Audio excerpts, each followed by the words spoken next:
Alright, hello everyone, this is Mr. Crozier, and we're going to talk about the Pythagorean Theorem today. It's what we're working on in class right now. And what that says is if you have a right triangle, which this is a right triangle, then the sides are in this proportion, a squared plus b squared is c squared. And a and b are the two parts that make up this right angle, this leg, and the c value is out here. So seeing this setup, we can say 3 squared plus 2 root 5 squared equals x squared.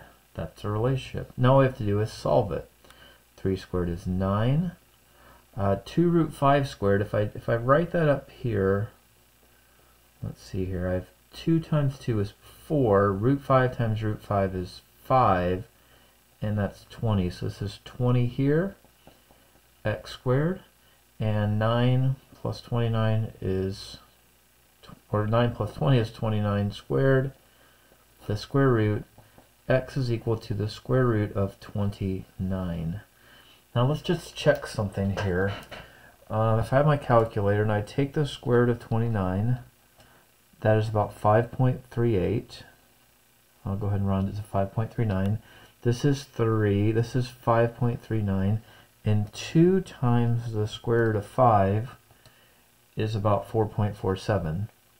So these are the numbers in here, and what you always want to check to make sure that these two are the smallest and that's the largest. So these make sense. 2, 3, 4 triangle. And it's not exactly a 3, 4, 5 triangle. It's fairly close because these have decimals.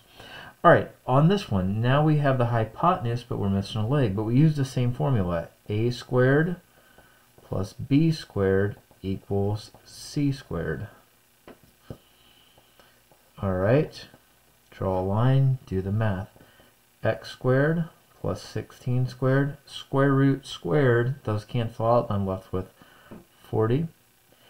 X squared is equal to, subtract this over here, and we have 24. Take the square root of both sides, so x is equal to the square root of 24.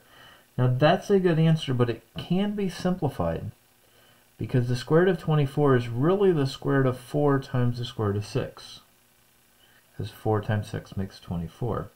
And the square root of 4 is 2, so we have 2 roots of 6. Now let's just check that again to make sure we're right. If I plug this in here and I go 2 times the square root of 6, I have the decimal about 4.8.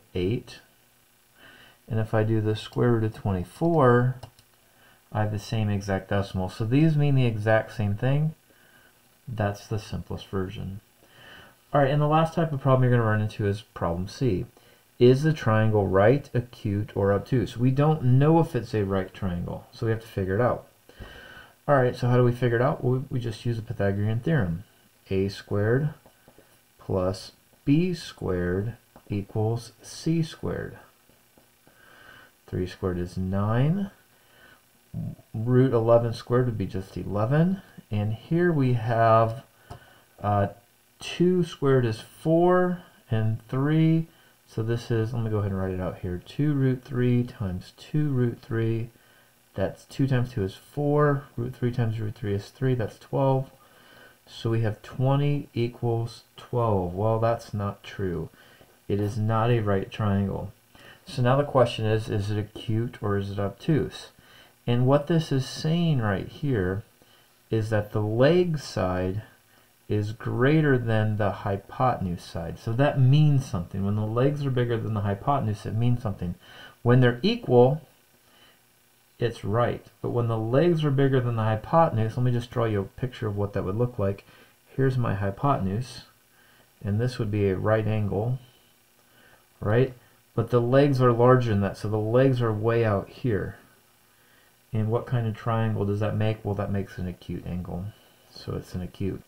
Now the other option would be that the legs are smaller than the hypotenuse. Well, let's see what that would look like. Here's a hypotenuse with a right angle. And if my legs were smaller, they'd be inside there. Well, what does that look like? That's an obtuse angle. So you'll get to memorize these rules, and if you forget them, just draw little pictures. But this is an acute triangle. They're not equal, so it's not right. It is acute. Alright, this should help you on your homework today.